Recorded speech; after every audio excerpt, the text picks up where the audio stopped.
Hey everyone, and welcome to the dannphan channel. You might know me for reading DC YA comics. Why? Because I'd rather feel pain than nothing at all.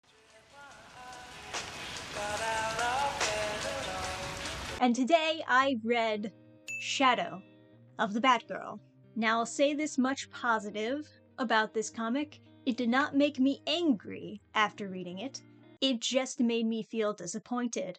Like all mothers to their children. It really is kind of a shame because the art's not very good.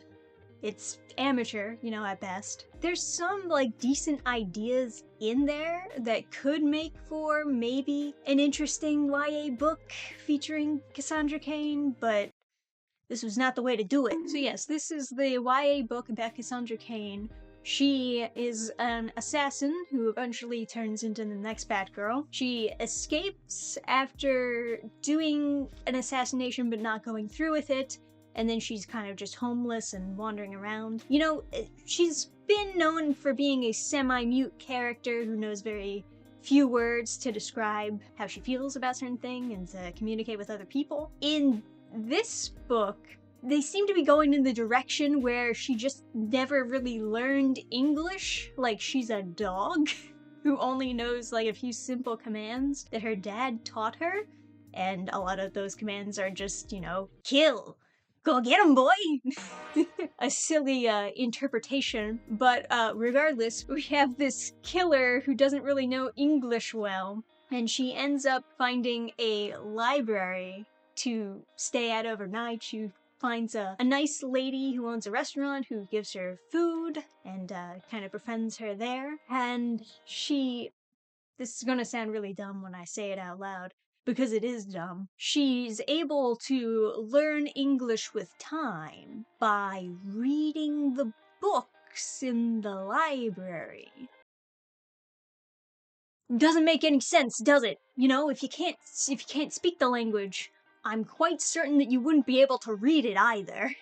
And there is a way you could have showed her learning English in the library. You could have had those reading sessions that they have for little kindergartners, and maybe she's watching those, and that's how she's learning the language, cow jump over fence, and you see the picture of the cow on the fence, and it's written out, and she's like, oh, yes, yes, yes. And then the English starts to click. But that's not exactly how they did it. It literally just inserts knowledge into your brain. She ends up meeting the original Batgirl, who just so happens to be hosting a class at the library where she teaches the youth about who Batgirl is. Kind of self-indulgent, isn't it? And this is supposed to take place after she had her spinal injury that caused her to be in a wheelchair and become the Oracle. Eventually, there's a whole lot of nothing in this book. They talk to her, they get her to open up. She has a romantic interest, and I mentioned it before, but the art's not very good. This page is a good example of the art not being very good. That's supposed to be two people kissing. That's not how you draw people kissing.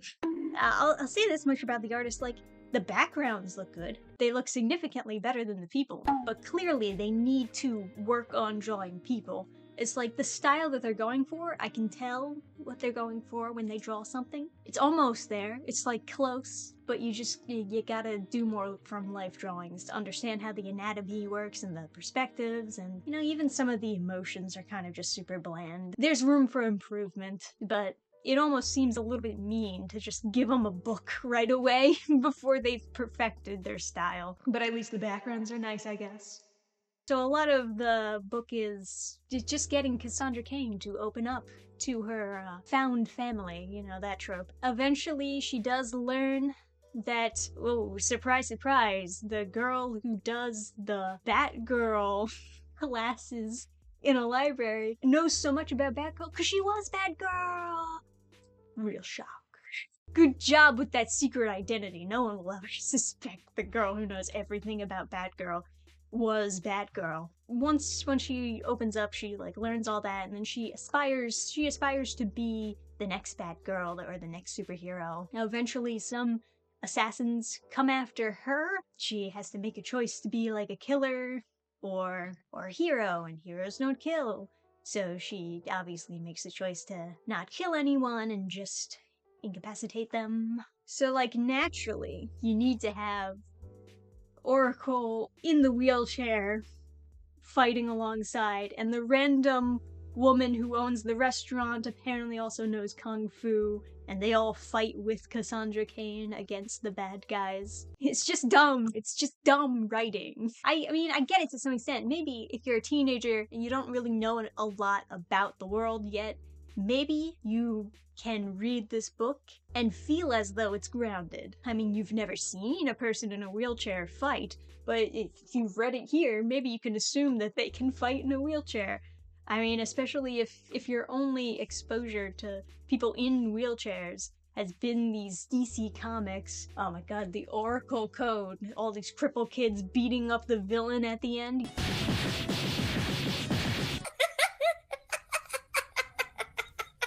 This is sad. Oh god.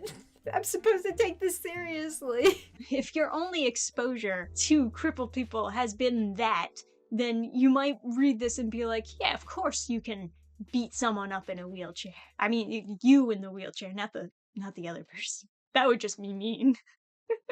I considered doing a read-through of this, but it's just kind of a boring book, to be honest with you. Of course it's not good, but it's just painfully boring. I don't think it would have made a very good read-through. Most of the comedy would have been just like making fun of the art, which is pretty amateur. And of course, you know, just multiple stupid, ungrounded parts, such as learning English through reading books at a library. That's not how that works. Pretty low on the scale, I would say, for this one. It didn't make me angry after reading it. It's not super offensive. It's only offensive to my intelligence, you know? And that's all I really got to say. I know, it's a short video, just briefly going over Shadow the Batgirl. It's just bland and bad. There's just not that much to really say about it. But you know what isn't bland or bad? My new comic. Yes, my new comic is out on the site. You can get your physical copy right now. It's 32 pages. It's a one-shot comedy. Although I could continue it if you did enjoy it. You gotta get it first and leave your review. Definitely recommended, of course, by me. So check out the description down below if you'd like to check that out. I'll also leave a comment in the comment section. You should be in the comment section anyway, because there are some funny things people comment down in there. But until then, I'll see you guys next time. Bye! Program restart.